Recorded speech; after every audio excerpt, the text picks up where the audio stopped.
Hey there, science fans. Today we're diving into the incredible world of semiconductors and exploring the heart of it all, the PN junction. Imagine a tiny gatekeeper controlling the flow of electricity. That's what a PN junction is. It's the fundamental building block of diodes, transistors, and countless electronic devices we use every day. But what exactly is a PN junction? It's a special region formed when two different types of semiconductors are joined together. A P-type, which is like a bakery full of delicious donut holes, positive charge carriers, and an N-type, which is like a bakery overflowing with yummy donuts, negative charge carriers. When these two meet, something amazing happens. P-type semiconductors have a surplus of holes, which act like positive charges, while N-type semiconductors have an abundance of electrons, those tiny negative charges. When they come together, they create a region where the positive and negative charges interact, forming the PN junction. It's like having a one-way valve for electricity. Pretty cool, right? Stay tuned as we explore how this tiny gatekeeper actually works. Alright, science enthusiasts, let's get our hands doughy and understand how this PN junction is actually formed. Imagine you're combining those delicious donuts and donut holes from our bakeries.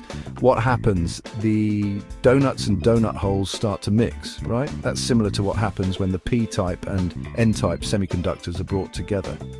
The holes, or those yummy donut holes from the P-type, start diffusing or moving towards the N-type side, which is full of electrons, our delicious donuts.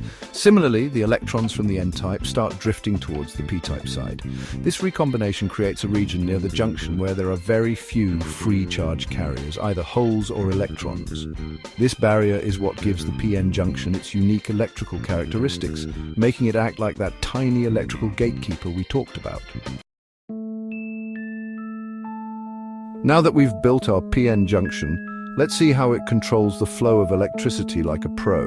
Remember, it can act like an open door or a locked gate, depending on how we apply voltage, which is like the push that makes electricity flow. First up, the unbiased junction. Imagine the PN junction just chilling, with no external voltage applied. The depletion region stands strong like a sturdy wall, blocking any significant current flow. But things get exciting when we apply a voltage. Let's start with forward bias, where we connect the positive terminal of a battery to the P-type and the negative terminal to the N-type. This is like giving a big push to our donuts and donut holes, encouraging them to cross the barrier. The depletion region shrinks and current flows easily through the junction. It's open sesame for electricity.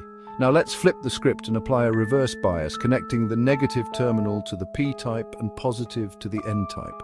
This ability to control the flow of current in one direction is what makes PN junctions so special. We've seen how the PN junction acts like a tiny gatekeeper, but let's unravel its superpowers further.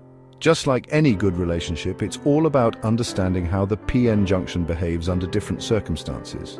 One of its key characteristics is the current-voltage relationship. It's a fancy way of saying that the amount of current flowing through the junction depends on the voltage applied across it. And guess what? This relationship is not linear. It's like a dance where a small change in voltage can lead to a big jump in current in forward bias, but barely any change in reverse bias. Then there's the breakdown voltage. Imagine pushing those donuts and donut holes so hard that the depletion region barrier can't hold on anymore. That's what happens in reverse bias when the voltage exceeds the breakdown voltage. Understanding these characteristics is crucial in designing and using PN junctions effectively. So there you have it, folks. The PN junction, a tiny gatekeeper with amazing superpowers, controlling the flow of electricity and shaping the world of electronics as we know it.